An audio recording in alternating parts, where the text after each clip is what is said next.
Hello guys, आज पढ़ाएंगे class 12 का केमिस्ट्री का चैप्टर है केमिकल काइनेटिक्स। तो केमिकल काइनेटिक्स क्या होता है इसके बारे में बताएंगे। और इसमें आपका आएगा first order, second order, zero order, ये सब की इसमें ऑर्डर आएंगे। ठीक है, तो इसके रिएक्शन भी कराएंगे। इसमें क्या होता है, केमिकल काइनेटिक्स में क्या होता है, इसके बारे में पूरा डिटेल में चर्चा करेंगे। ठीक है, पूरे डिटेल में बताएंगे क्या होता है, कैसे क्या होता है, और बोर्ड के लिए, आईआईटी नीट के लिए ये इंपॉर्टेंट है। ठीक है, तो देखिए भाई, चैप्टर का नाम है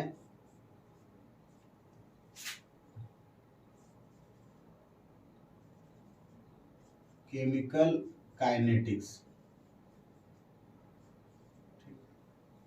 अब केमिकल काइनेटिक्स बेसिकली होता क्या है? केमिकल काइनेटिक्स, देखो काइनेटिक्स मतलब होता है कोई गति, मोशन। मतलब कि कोई भी रिएक्शन अगर करेंगे, केमिकल मतलब क्या होता है? केमिकल आपको मालूम है ना, केमिकल रिएक्शन जो होते हैं, जो रासायनिक होता है ये। तो केमिकल काइनेटिक्स का मतलब होता है कि अगर मतलब कोई भी चीज का हम रिएक्शन देखते हैं with respect to time, time के हिसाब से किसी रिएक्शन में इंक्रीज हो रहा है या डिक्रीज हो रहा है, इसके बारे में बताएंगे। ठीक है ना। पहला तो इसमें सबसे पहली टॉपिक आती है रेट ऑफ रिएक्शन। तो पहली टॉपिक क्या है इसमें? Rate of reaction. Rate of reaction जिसको बोलते हैं ROR। ठीक है, तो रेट ऑफ रिएक्शन मतलब कि रिएक्शन का रेट क्या है। ठीक है ना, अगर रिएक्शन करेंगे तो किसी किसी ना किसी रेट से वो रिएक्शन क्या होगा। देखो, इसका सबसे पहले डेफिनेशन लिखा, डेफिनेशन लिख के फिर उसके बाद बताएंगे क्या होता है। तो इसका डेफिनेशन होता है the change in concentration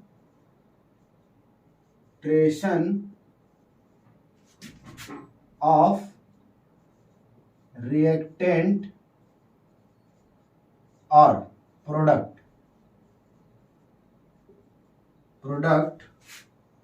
with respect to time. मतलब change in concentration of reactant या फिर change in concentration of product with respect to time. मतलब किसी भी टाइम में रिएक्शन कितना होता है। ठीक है ना, किसी भी टाइम में कितना रिएक्शन होता है। तो बेसिकली देखो, इसमें हमको तीन टाइप्स होते हैं। इसके टाइप्स होते हैं, कितने होते हैं? तीन होते हैं। लेकिन तीनों में से सिर्फ हमको एक ही पढ़ना है जो हमारे सिलेबस में है। ठीक है ना, उसको मॉडरेट रिएक्शन बोलते हैं। ठीक है ना, तो देखो उसमें बताते हैं इसके टाइप्स कितने होते हैं।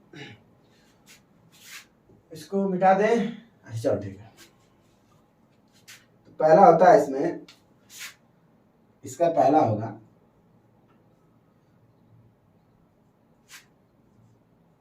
Very fast reaction. Very fast reaction, देखो ऐसा रिएक्शन जो कि बहुत तेजी से हो। ठीक है ना, ऐसा रिएक्शन क्या होता है? जो बहुत तेजी से हो। तो जैसे कि मान लो एग्जांपल ले लेते हैं, NaCl और प्लस AgNO3। अब देखो ये रिएक्शन, इसमें क्या बनेगा? देखो Na प्लस में टूटता है, ये बनेगा NaNO3 और प्लस AgCl बनेगा। NaNO3, देखो बेसिकली जो NO3 होता है ये माइनस में टूटता है और ये प्लस में टूटता है, ये माइनस में ये प्लस में टूटता है और ये माइनस में टूटता है। इस प्रकार से होते हैं इसके। तो देखो ये क्या होता है, जैसे कि ये होता है ना, ये रिएक्शन ऐसे होते हैं कि ये क्या होते हैं? वेरी फास्ट होते हैं। वेरी फास्ट मतलब कि बहुत ही कम टाइम में फटाक से रिएक्शन हो जाएगा। ठीक है ना, बहुत ही कम टाइम में फटाक से रिएक्शन हो जाएगा। इसको एक चीज और बोलते हैं, इसको बोलते हैं आयनिक रिएक्शन। आयनिक रिएक्शन, इसको क्या बोलते हैं? आयनिक रिएक्शन भी होता है, बहुत ही फास्ट होता है। ठीक है, अब दूसरा आपका आ जाएगा, मार्कर ले लें। दूसरा हो जाएगा वेरी स्लो रिएक्शन। रिएक्शन मतलब वही रिएक्शन, रेट ऑफ रिएक्शन। इसको लिख दे रहे हैं यहाँ पे। वेरी फास्ट रिएक्शन का मतलब हम बताएं, रिएक्शन मतलब समझो कि रेट ऑफ रिएक्शन। ठीक है ना, very fast rate of reaction, इसको लिख दे रहे हैं यहाँ पे ROR। अब यहाँ पे होगा वेरी स्लो रिएक्शन, मतलब कि very slow rate of reaction, rate of reaction, इसको भी ROR बोलते हैं, ठीक है, इसका शॉर्ट होता है ROR, ठीक है। तो ऐसा रिएक्शन जो बहुत ही स्लो हो, ऐसा रिएक्शन जो बहुत ही स्लो हो, जैसे मान लो कि जो हम लोग होता है ना, ये क्या बोलते हैं, लोहा होता है, लोहे में क्या होता है, जंग लगना, ठीक है ना।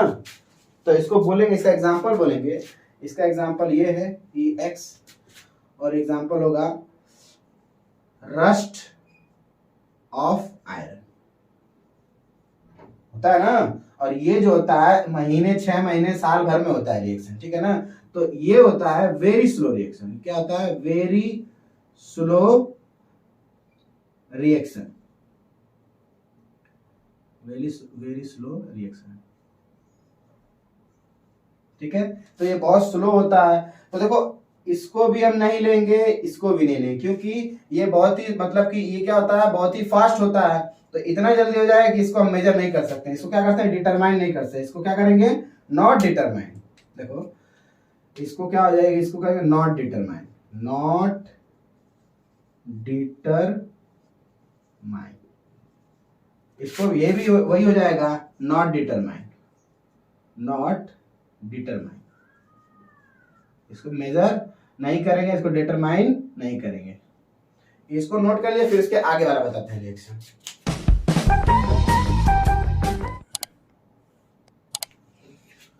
तो चलिए भाई, हो गया। एक बार फिर से इसको बता देते हैं फटाक से। देखो, रेट ऑफ रिएक्शन हम पढ़ा रहे थे केमिकल काइनेटिक्स चैप्टर का। Rate of reaction, rate of reaction का डेफिनेशन होता है change in concentration of reactant या फिर प्रोडक्ट, ठीक है। यानी change in concentration of reactant या product with respect to time.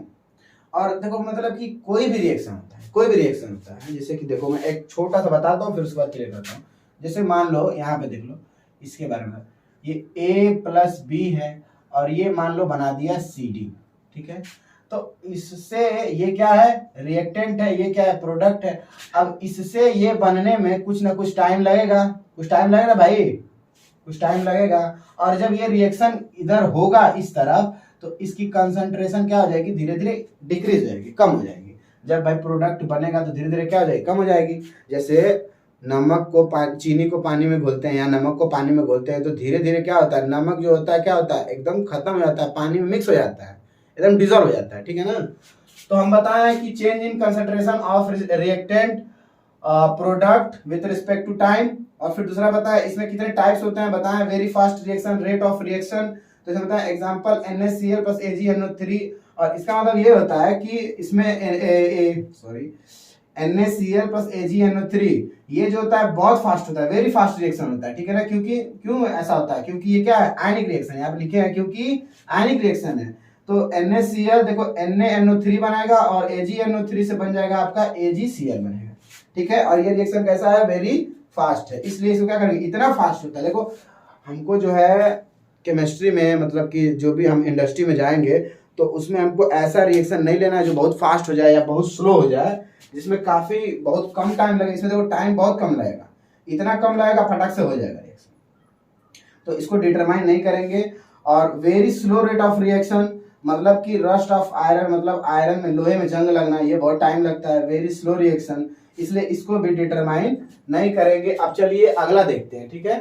तो ये सब हमारे सिलेबस में है भी नहीं, पढ़ना भी नहीं है, लेकिन इसके बारे में बता दिए कि ये सब जो है हमको नहीं पढ़ना है, हमको पढ़ना क्या है उसको हम बता रहे हैं। इसको मिटा दें, नोट हो गया।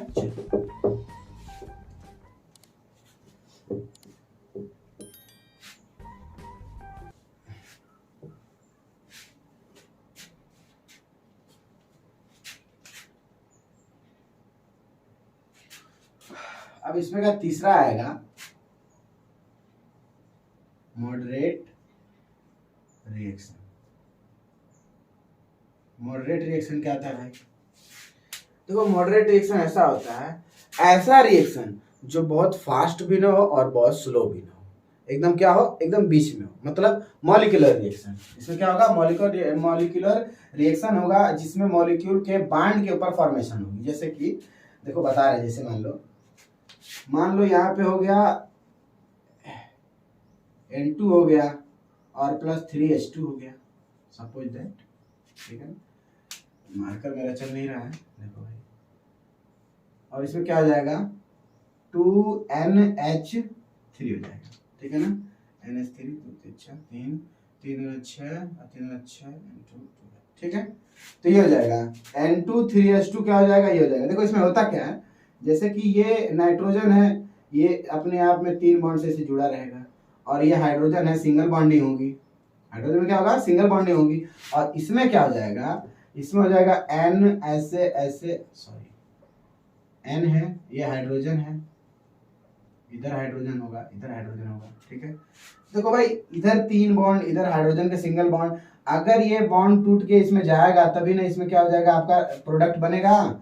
ये वाला इस साइड का क्या होता है, इसको बोलते हैं रिएक्टेंट, रिएक्टेंट, और ये होता है प्रोडक्ट, ठीक है ना। तो जब रिएक्टेंट जो होता है बनेगा, इस साइड जाएगा, तो ये जो बॉन्ड में जिसमें था, ये बॉन्ड से टूट के इस बॉन्ड में जब इसका फॉर्मेशन होगा, किसका, NH3 का जब फॉर्मेशन होगा, तो ये बॉन्ड जो है ब्रेक करेगा, अब ब्रेक करके यहाँ पे जाएगा, ठीक है। तो ये है रिएक्टेंट और ये है क्या, प्रोडक्ट है। तो ये जो बनेगा तो इसमें ज्यादा टाइम भी नहीं लगता है और कम टाइम भी बहुत लगता है, एकदम मतलब कि ऐसा टाइम लगता है जिसको हम मेजर कर सकते हैं, ठीक है ना। तो इसको क्या करेंगे, इसको क्या कर सकते हैं, इसको मेजर कर सकते हैं, इसको मेजर कर सकते हैं, आया समझ में। तो ये रिएक्शन होता है मॉडरेट रिएक्शन, जिसमें ज्यादा टाइम भी ना लगे, एकदम इक्वल है, ज्यादा टाइम भी ना लगे और कम टाइम भी ना लगे, ठीक है ना।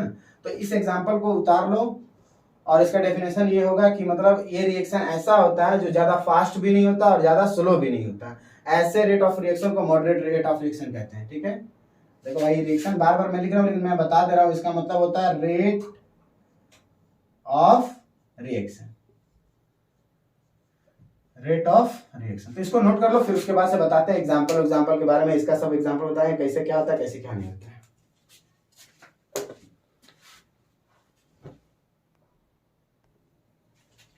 तो चलिए इसको मिटा देते हैं, ठीक है ना। तो मॉडरेट रिएक्शन समझ में आया क्या होता है, मॉडरेट रेट ऑफ रिएक्शन का मतलब जिसमें रिएक्शन जो होता है कि इस साइड का क्या है, रिएक्टेंट है, इस साइड का है, प्रोडक्ट है, इसमें बॉन्ड फॉर्मेशन होता है, ठीक है ना। ये बॉन्ड ब्रेक करके जाएगा, इधर जब अमोनिया बनेगा तो क्या हो जाएगा, बॉन्ड का फॉर्मेशन होगा। तो इसका एग्जांपल के तौर से हम बताते हैं मॉडरेट रिएक्शन कैसे कैसे होता है। इसको मिटा दें, इसको मिटा दें, इसको, ठीक। जैसे मान लो इसमें पूछ दिया रेट ऑफ रिएक्शन में, रेट ऑफ रिएक्शन में कोई एग्जांपल दे दिया, मान लो एक एग्जांपल लेते हैं, जैसे बोल दिया 2A + 4B और ये बनाता है आपका, मान लो 5C बनाता है, ठीक है। अब देखो भाई, ये सब क्या है, इस साइड वाले क्या है, रिएक्टेंट, और ये सब क्या है, इस साइड वाले प्रोडक्ट, ठीक है। अगर इसका पूछ दिया एवरेज रेट ऑफ रिएक्शन, देखो R का मतलब क्या होता है, रेट ऑफ रिएक्शन। तो देखो क्या होगा भाई, यहाँ पे रेट ऑफ रिएक्शन क्या जाएगा, इसका रेट ऑफ रिएक्शन होगा, इसका होता है delta A upon delta T, ठीक है ना। मतलब कि और इसका जो होता है, ये होता है स्टोइकियोमेट्रिक कोएफिशिएंट होता है, इसका ऑपोजिट यहाँ पे मल्टीप्लाई हो जाता है, ठीक है ना। या फिर ऐसा कह सकते हैं स्टोइकियोमेट्रिक कोएफिशिएंट से इसको क्या करेंगे, डिवाइड कर देंगे। यहाँ पे ये T है, मिट गया है, ठीक है ना। इसका मतलब देखो क्या होता है, और ये होता है नेगेटिव में। अब नेगेटिव क्यों होता है, देखो हम बता रहे हैं, इसको ध्यान से समझो, इसको अच्छे से समझो। देखो इसमें और अच्छे से लिखते हैं, -1/2 delta A upon delta T, ठीक है। देखो इसका मतलब क्या है, इसका मतलब ये हो रहा है कि ये A जो है, A यहां से धीरे धीरे कम होकर इधर जाएगा, तभी ना 5C बनेगा, प्रोडक्ट बनेगा। रिएक्टेंट क्या हो जाएगा, अपनी कंसंट्रेशन को क्या करेगा, कम करेगा। जब इसका कंसंट्रेशन कम होगी तो ये प्रोडक्ट बनेगा। अब कम होने का मतलब नेगेटिव दिखाता है, ठीक है ना। ये कम हो रहा है इसलिए क्या हो रहा है, नेगेटिव दिखा रहा है, आया समझ में। और कंसंट्रेशन देखो, इसकी जो कंसंट्रेशन होती है कम होती है, कितना कम होती है, 1/2, इतना कम होती है, और वो भी डेल्टा T टाइम में, ठीक है ना। अगर इसका बोल दिया तो इसका हम क्या लिखेंगे भाई, सेम उसी तरह delta B upon delta T change in time, और कितना हो जाएगा -1/4। इसका स्टोकियोमेट्रिक कोफिशिएंट कितना है 4 है, तो इसका कितना करेंगे 1/4 से क्या कर देंगे मल्टीप्लाई कर देंगे -1/4 से, बिकॉज क्योंकि माइनस जो है बताता है कि ये जो रिएक्टेंट है वो क्या धीरे धीरे कम हो रहा है। आया समझ में। अब देखो अब आ गई बात, ये सब तो कितना, ये सब क्या था, ये सब तो क्या था रिएक्टेंट था, रिएक्टेंट। अब बात आती है प्रोडक्ट की, तो प्रोडक्ट में क्या होगा भाई, प्रोडक्ट दिया है 5C। अब देखो अगर ये चीज कम होगा तो ये चीज बढ़ेगा ना भाई, ये चीज अगर कम होके ये बन रहा है तो इसी से ना बन रहा है ये, तो जितना ये कम हो रहा है उतना ये बढ़ रहा है, तो इसका क्या हो जाएगा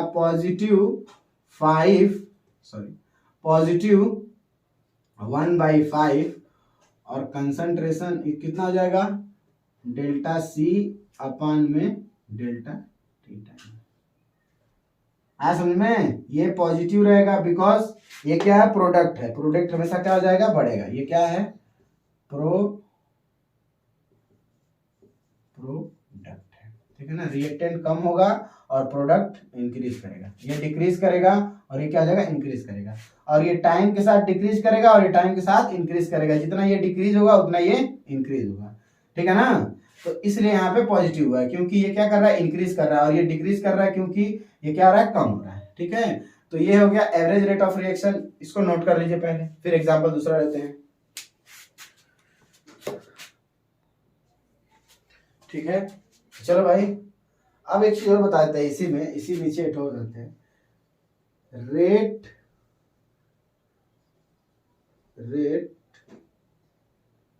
रेट ऑफ अपीयरेंस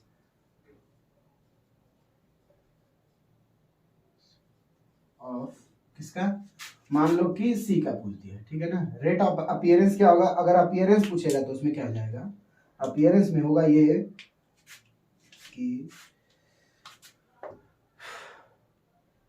इसमें हो जाएगा 1/5, ठीक, और डेल्टा C अपान डेल्टा टी, ये हो गया आपका रेट ऑफ अपीयरेंस। और अगर बोल दिया रेट ऑफ डी अपीयरेंस, और इसको बोल देंगे, तो इतना नोट कर लो,